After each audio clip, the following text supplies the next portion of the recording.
नमस्कार, मेरा नाम है सौरभ। आप देख रहे हैं जगत न्यूज 18। बिहार विधानसभा चुनाव को लेके गहमागहमी जारी है। चुनाव की तारीखों का ऐलान कभी भी हो सकता है।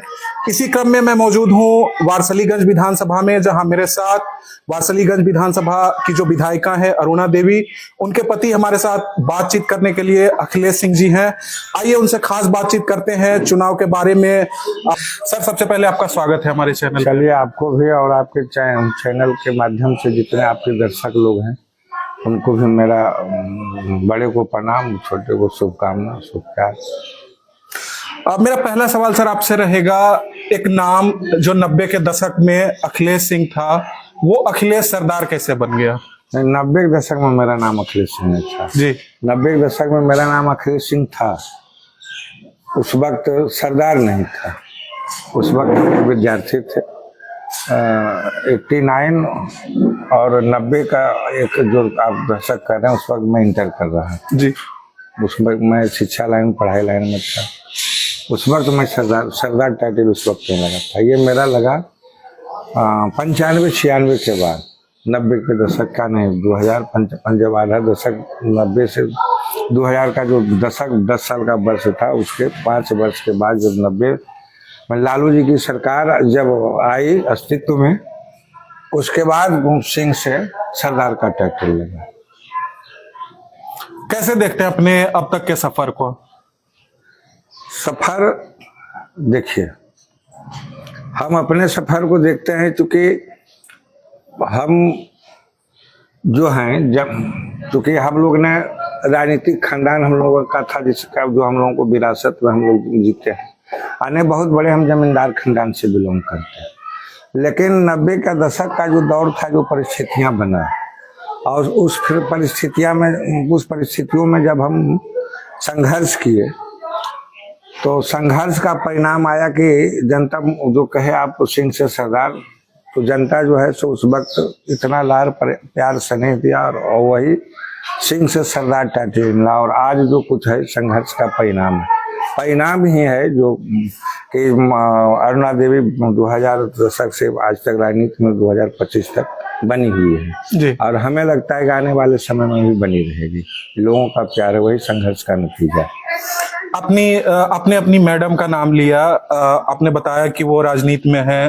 माफ कीजिएगा, वारसलीगंज विधानसभा से सबसे ज्यादा बार विधायक चुनी गई हैं। पिछले 10 साल से विधायिका हैं। कैसे देखते हैं, किस तरह से देखते हैं 10 सालों में विकास कार्यों को? नहीं, देखिए, 2 बार जो अगर किसी अगले आदमी को 10 साल में, इधर फिलहाल 10 साल से आप जो कहते हैं, तो विकास कार्य आज के समय में आप देखे होंगे कि हमारे नवादा जिला के अंतर्गत जितने तथाकथित लीडर हैं, चाहे जो विधायक रहे हों पहले, या जिनको विधायक बनने की चाह है, या और तमाम प्रदेश स्तर पर भी जो लीडर हैं, वो लीडर आप देखे होंगे मुद्दा विहीन हो गया। हम खासकर नवादा की बात आपको बताते हैं, तो नवादा में भी 2 तथाकथित लीडर जो हैं सो बैकवर्ड समाज का चाहते हैं कि हम रहनुमा बने। फिर से उनको लगता है कि 90 का दशक आए, फिर से 90 का दौर आए, तो उसी हिसाब से उनका भाषण भी आप सुन लीजिएगा। और उनके भाषण में आप देखिएगा कि विकास विजन नहीं रहेगा। उनके भाषा में आप देखिएगा कि हमारा बिहार किस ओर बढ़े, वो विजन नहीं रहेगा। उनका विजन सिर्फ 90 के दशक में जो नफरत का दौर था, वो पुनः चाहते हैं कि फिर बिहार में वही नफरती दौर, वही माहौल बने। बस अगला आदमी का वही विजन है। और विकास शब्द पर अगर आप बात कीजिएगा, तो किस क्षेत्र में आप हमसे जानना चाहते हैं कि विकास नहीं हुआ, या आप बताइए कि किस क्षेत्र में विकास नहीं हुआ? क्योंकि दुश्मन के पास विकास के विषय में कुछ कहने का रह ही नहीं गया है। और अगर आपको लगता है, पहले तो कहे कि दुश्मन के पास सिर्फ नफरती माहौल है, कि लंद-फंद बोलना, उल्टा सीधा बात बोलना, ताकि लोगों को भ्रमित करे, लोगों के बीच द्वेष बढ़े, फिर जो है सो बिहार फिर उसे बदहाली की तरफ जाए। समय बदल गया है, युग बदल गया है। अगले आदमी का जो है मानसिकता, जो विपक्षी लोग हैं जो मुद्दा लेके चले, उनको पता नहीं है कि उस वक्त का बिहार और आज का बिहार बहुत बदल चुका है, बहुत बदल चुका है। बिल्कुल। विपक्षी आरोप लगाते हैं, बहुत तरह का आरोप लगता है। जैसे कहते हैं कि अभी अफसरशाही बढ़ गई है इस राज्य में, घूसखोरी बढ़ गई है, किसी भी कार्यालय में जाओ तो बिना पैसे का काम नहीं होता। इन आरोपों को कैसे देखते हैं? देखिए, एक बात है कि निचले तबका पर हम लोगों को अब आने वाले समय में कुछ चीजों पर काम करने की आवश्यकता है, क्योंकि उस दशक में जो था, उस दशक में एक बात सही था कि कानून नाम का कोई चीज नहीं था, लॉ एंड ऑर्डर था ही नहीं, विधि व्यवस्था ध्वस्त था। तो विधि व्यवस्था को पटरी पर लाने के लिए, लॉ एंड ऑर्डर बहाल करने के लिए, कानून का पालन करने के लिए अनुशासन तो जरूरी है, लेकिन अनुशासन कुशासन नहीं बन जाए, इसके लिए हम लोगों का भी ख्याल है। और जो कुछ है थोड़ा बहुत तो टूटी चुकी सरकार उस पैमाने पर अब नहीं है, जिस पैमाने पहले हुआ करता था उस पैमाने पर अब भ्रष्टाचार नहीं। काम हो रहा है पब्लिक का, अब काम हो रहा है तो हम उससे इग्नोर नहीं कर सकते हैं कि हाँ, प्रखंड स्तर पर छोटे छोटे कर्मचारी जो है सो कम पढ़े लिखे लोगों को बरगला के उनका दोहन नहीं करते हैं, इस बात से हम इनकार भी नहीं कर सकते हैं। आने वाले समय में हम लोगों को उसी बिंदु, कुछ बिंदु है जैसे नीचे स्तर पर जो कर्मचारी भ्रष्ट है, और ऐसे पर कार्रवाई हो भी रही है। बहुत सारे अधिकारी आप सुने होंगे, FIR भी हुआ, जेल भी गए, और आने वाले समय में उन लोगों पर कार्रवाई होगी भी।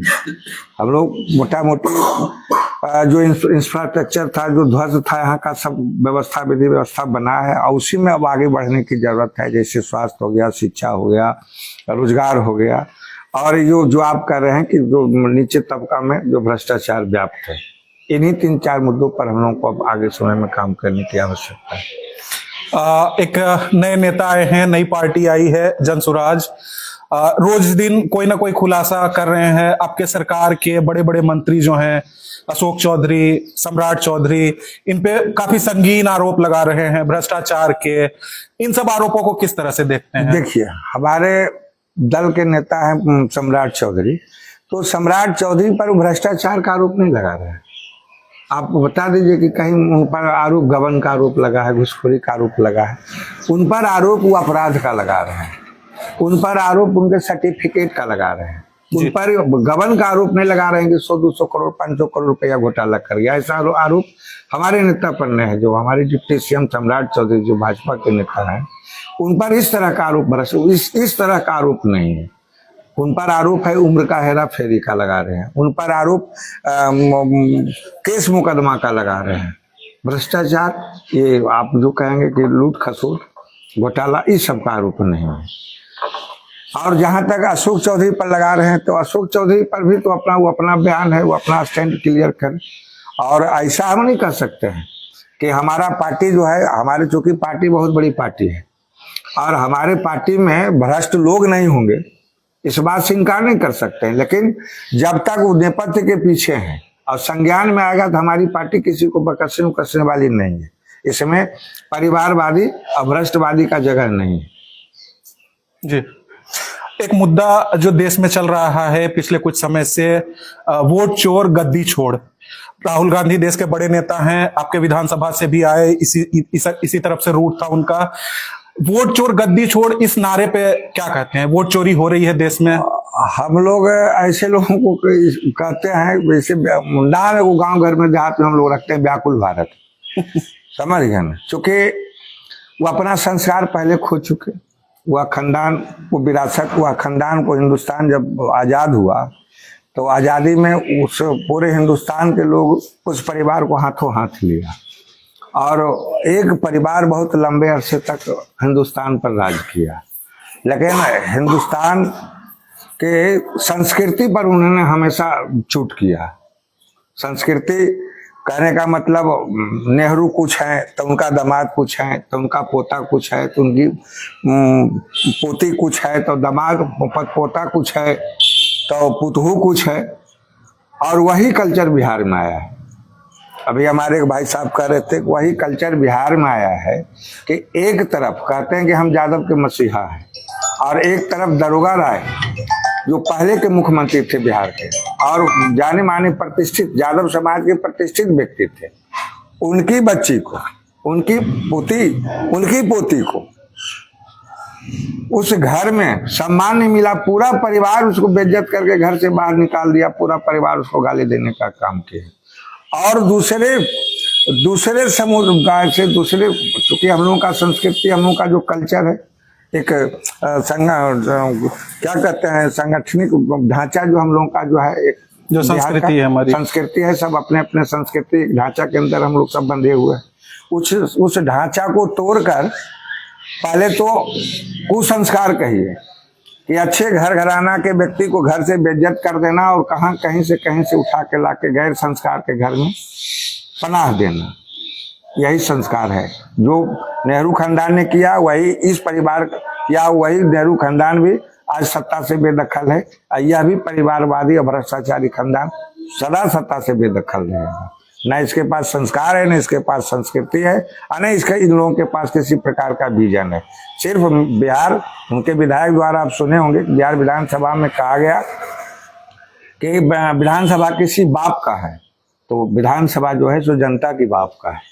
यहाँ जो लोकतांत्रिक व्यवस्था बना है प्रजातंत्र में, जो हम लोगों का संवैधानिक जो ढांचा बना है, वो जनता का बाप का है। चुनाव की तैयारी कैसी चल रही है सर? मैं जितने भी न्यूज देख रहा हूँ या रिपोर्ट देख रहा हूँ, तो उसमें यह बताया जा रहा है कि वारसिलीगंज एक हॉट सीट है जहां पे 2 बाहुबलियों की टक्कर है। इस बार किसको चुनौती मानते हैं? बाहुबली तो हम लोग नहीं है, बाहुबली जनता है, समझ गए ना। और जनते बाहुबली बनाता है, और जनते जिसको बाहुबली बनाना होगा जनता बाहुबली बनाएगा। और जिसको बाहुबली का विपरीत शब्द क्या बोलते हैं उसको, आप किस भाषा में उसको बोलते हैं, तो वही बात समझिए। तो यहाँ की जनता बाहुबली है। और चुनाव को हम उस नज़र से, चुनाव आ गया तो आ गया, इस नज़र देखना नहीं देखना फर्क नहीं पड़ता है।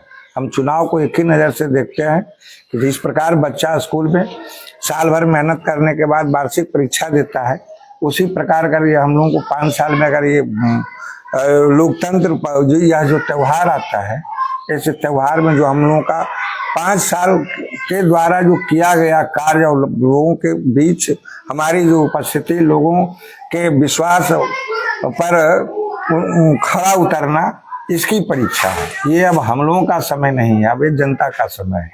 जनता अब 5 साल का जो किए होंगे, जनता के विश्वास पर खड़ा उतरे होंगे, जनता फिर चयन करेगी। खड़ा नहीं उतरे होंगे, जनता खारिज करेगी। हम इस नजरिया से देखते हैं। क्या लगता है इस बार मैडम हैट्रिक लगा पाएंगी वारसिलीगंज से? कह रहे हैं तो मैडम, जब विपक्षी के पास किसी प्रकार का विजन ही नहीं है, विपक्षी के पास किसी प्रकार का मुद्दा ही नहीं है, हमारे आप जो कह रहे हैं हमारे जो प्रतिद्वंदी यहाँ होंगे, वो कभी यह नहीं कहेंगे कि अगर अखिलेश सिंह अरुणा देवी के रीजन में एक अगर आरओबी बना है तो हम हर फाटक पे आरओबी बना देंगे। ये नहीं कहे होंगे कि बागी बगड़िया से बरबीघा अगर स्टेट हाईवे बना होगा तो इसको हम 4 लेन बना देंगे। समझ गए ना, उन लोगों के पास ही विजन नहीं है। अगर ग्रामीण सड़क अगर 12-13 फीट की बनी है तो हम इसको 18 फीट कर देंगे, 24 फीट कर देंगे। ये सब विजन ही नहीं है। इस एनडीए सरकार में माननीय प्रधानमंत्री और माननीय मुख्यमंत्री नीतीश कुमार जी के नेतृत्व में जो बिहार रफ्तार पकड़ा है, यह इस रफ्तार को कोई रोकने नहीं जा रहा है। और जो 2010 में एनडीए की स्थिति थी, वो स्थिति 2025 में आने वाली है। 25 यहाँ की जनता, बिहार की जनता फिर पुकार रहे 25 फिर से नीतीश। एक और मुद्दा है जिससे जनता काफी त्रस्त है, शराबबंदी का। इस मुद्दे को कैसे देखते हैं? देखिए, शराब बढ़िया चीज तो नहीं है, शराब बढ़िया चीज नहीं है। कोई शराब को बढ़िया नहीं कहेगा, चूंकि वो तामसी और रजोगुण में आता है जी, आता है। हम लोग इसको मानते थे। इस विषय में हर जगह जिस हिसाब से बिहार में चल रहा है, इसको अब आने वाले समय में हम बताएंगे, क्योंकि अब फिर सरकार बनेगा, इस पर विचार करेगी। क्योंकि बहुत लोग शराब, नकली शराब पी के बहुत लोग जो है सो गुजर में जब बहुत सारे लोगों का मृत्यु हो गया। और कहीं न कहीं जो है सो पूरा हमारा प्रशासन फोर्स, पूरा लाइन ऑर्डर कहीं न कहीं इसको वो रोकने में, विधि व्यवस्था को रोकने में कहीं न कहीं जो है सो व्यस्त रहता है। और मूल कार्यों से जो है सो हमारा एनर्जी जो है सो कहीं अलग कार्यों में चला जाता है। हाँ, हमारे हिसाब से लगता है कि बहुत कड़क कानून की आवश्यकता था। ऐसे कानून की, चूंकि अब जैसे आप देखे होंगे उस वक्त बिहार की स्थिति ऐसा हो गया कि सरकार को मजबूर होना पड़ा, रोड पर खुले नंगा नृत्य हो रहा था। तो बहुत हार्ड कानून की आवश्यकता है, जिस हिसाब से गुजरात में है, गुजरात मॉडल की आवश्यकता है। जी, मेरा आखिरी सवाल रहेगा आपसे, इस बार बारसलीगंज के लिए क्या रोड मैप है, क्या मुद्दे हैं जो लेकर जनता के बीच जाएंगे आप? हम लोगों का देखिए सरकार के विजन के साथ है, मानव के लिए, लोगों के लिए, जनता के लिए मूल जो है शिक्षा, स्वास्थ्य और रोजगार है।